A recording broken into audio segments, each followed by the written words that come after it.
Sagun Nurhalisa, NIM 14014180002. Kita hari ini akan belajar tentang PKR, adalah pembelajaran kelas rangkap. Nah, pembelajaran kelas rangkap itu apa sih? Nah, pembelajaran kelas rangkap ini adalah bagaimana suatu pembelajaran mempersyaratkan seorang guru untuk mengajar lebih dari satu atau dua kelas dalam suatu waktu yang sama dalam tingkatan kelas yang berbeda.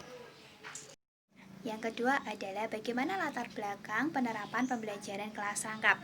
Faktor yang pertama yaitu faktor geografis. Contohnya yaitu ada di Kalimantan Selatan dengan sarana transportasi yang sulit dijangkau, dan banyak juga anak-anak yang sudah seharusnya masuk ke jenjang SD atau ke jenjang SD yang kelas tinggi. Nah, dengan keadaan seperti ini membuat PKR atau pembelajaran kelas rangkap, gurunya itu merangkap untuk mengajar semua jenjang kelas.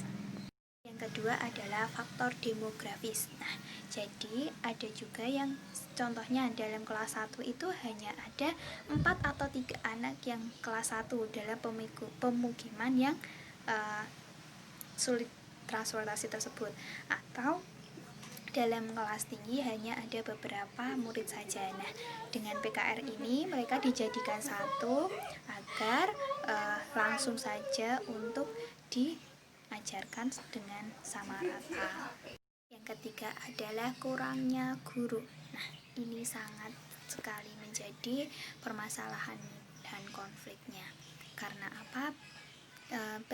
Mungkin memang dikatakan banyak guru yang sudah belajar di PGSD apalagi, tetapi tidak semua guru mau untuk mengajar di tempat terpencil atau tempat yang tidak terjangkau oleh transportasi, lalu oleh internet dan sebagainya. Nah, dengan adanya ini menjadi sebuah konflik bahwa di daerah-daerah atau pemukiman yang sulit dijangkau dengan murid juga yang tidak begitu banyak, mereka tidak terjangkau guru-guru yang kualitasnya lebih bagus. Nah, dengan adanya ini, PKR ini, pembelajaran kelas rangkap, akan menjadi solusi yang praktis.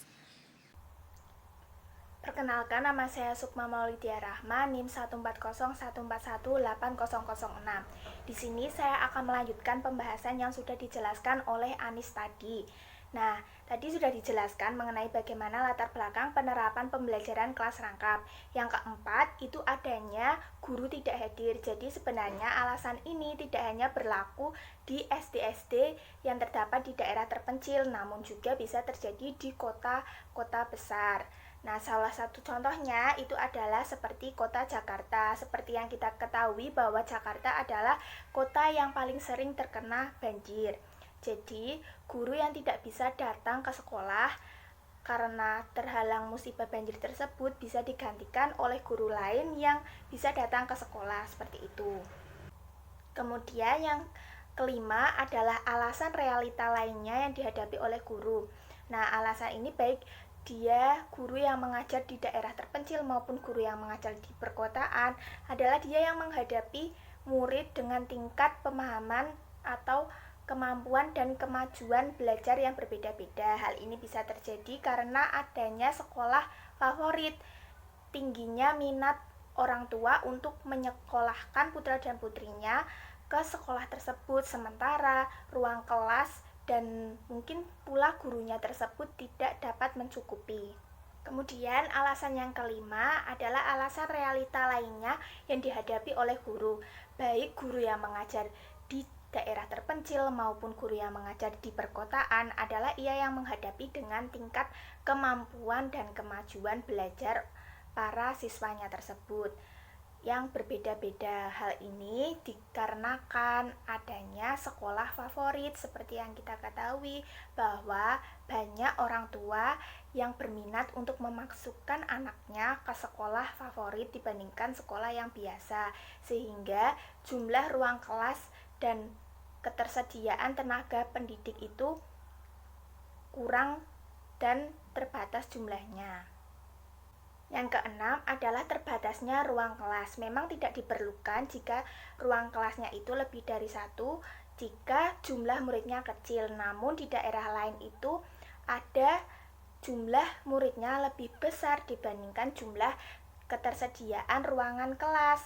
Sehingga salah satu jalannya untuk mengatasi masalah ini adalah dengan menggabungkan dua kelas atau dua rombongan belajar atau lebih yang diajarkan oleh guru. Nah, hal ini bisa digunakan dengan melakukan pembelajaran kelas rangkap atau PKR itu sendiri.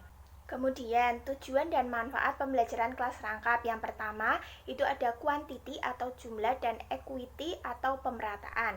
Kemudian yang kedua ekonomis, ketiga pedagogis, dan yang keempat adalah keamanan. Assalamualaikum warahmatullahi wabarakatuh. Perkenalkan, nama saya Rohana Putus, presensi nomor 5 dengan NIM 14014180111. Nah, tadi melanjutkan rekan saya yaitu Saudara Sukma dan Saudara Anis tadi sudah menjelaskan tentang latar belakang, pengertian, tujuan, dan fungsi serta manfaat dari pembelajaran kelas rangkap. Nah, sekarang saya akan melanjutkan menjelaskan tentang prinsip-prinsip yang mendasari PKR dan juga karakteristik pembelajaran PKR di SD. Baik, langsung saja. Yang pertama, dalam prinsip-prinsip yang mendasari pembelajaran PKR ini ada 3. Yang pertama ada keserempakan kegiatan pembelajaran dalam PKR. Nah, maksudnya apa? Maksudnya kegiatan pembelajaran terjadi secara bersamaan atau serempak. Kegiatan terjadi secara serempak ini tentu harus bermutu dan bermakna. Artinya apa? Tujuan pembelajaran yang telah ditetapkan itu harus tetap tercapai walaupun dilakukan dengan serempak seperti itu. Bukan hanya PKR ini hanya pembelajarannya terjadi serempak, bukan, tapi serempak namun tujuannya tetap tercapai. Nah, yang kedua ada kadar tinggi waktu keaktifan akademik atau WKA. Nah, apa itu? Selama berlangsungnya PKR, semua murid harus secara aktif menghayati pengalaman belajar yang bermakna, baik yang berkaitan dengan tuntutan kurikulum maupun tujuan-tujuan yang lain. Oleh karena itu, PKR tidak memberi toleransi pada banyaknya WKA yang hilang karena guru tidak terampil mengelola PKR. Nah, yang ketiga, yang terakhir, prinsip terakhir yaitu kontak psikologis guru dan murid yang berkelanjutan dalam PKR. Dalam hal ini, guru harus berusaha dengan segala cara dan teknik untuk digunakan mendekati siswa ini yang saja tidak hanya satu kelas namun 2 kelas, dan mungkin saja tidak hanya kelas rendah namun bisa saja kelas rendah dengan kelas tinggi.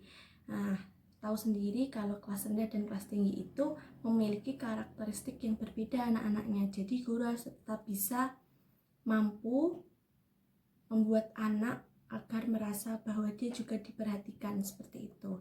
Kemudian kita berlanjut tentang karakteristik pembelajaran kelas rangkap di SD. Nah, di sini ada 5. Yang pertama ada karakteristik guru dalam PKR atau one teacher school. Di sini guru menghadapi 2 kelas atau lebih pada waktu yang bersamaan.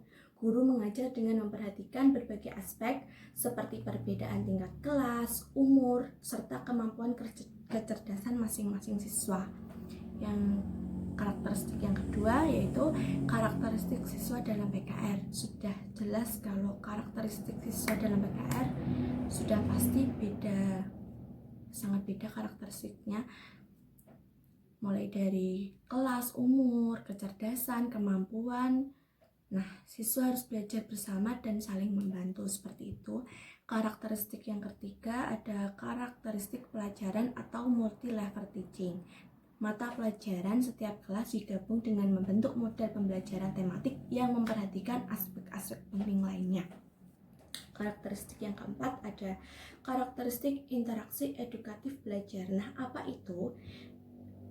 Interaktif edukatif belajar adalah guru mengajar dengan kreativitas yang tinggi yang menciptakan suasana kelas yang kondusif dan juga nyaman. Guru mengelola kelas dengan pengaturan tempat duduk yang berbeda. Serta karakteristik yang terakhir yaitu karakteristik lingkungan belajar. Salah satu prinsip PKR adalah memanfaatkan sumber belajar yang secara optimal. Terima kasih, sekian itu dari saya, kurang lebihnya mohon maaf. Semoga presentasi dari kelompok kami, kelompok pertama, itu dapat membantu teman-teman dalam memahami materi pertama ini, yaitu hakikat tentang pembelajaran kelas rangkap. Seperti itu, kurang lebihnya saya mohon maaf. Wassalamualaikum warahmatullahi wabarakatuh. Terima kasih.